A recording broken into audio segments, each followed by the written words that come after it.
How to share location on Find My iPhone.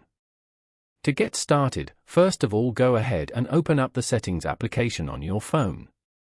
Once you're here, scroll down and go to Privacy and Security.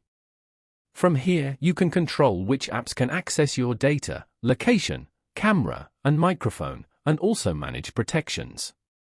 Tap on Location Services at the top.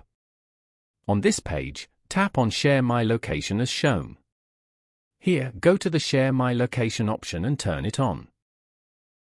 You can now share your location with family and friends in Messages and Find My, make personal requests using Siri on HomePod, and use automations in the Home app. Following these steps, you can easily share location on Find My iPhone. Thank you for watching. Please leave a like if this tutorial helped you, or leave a comment below if you have any questions related to the video.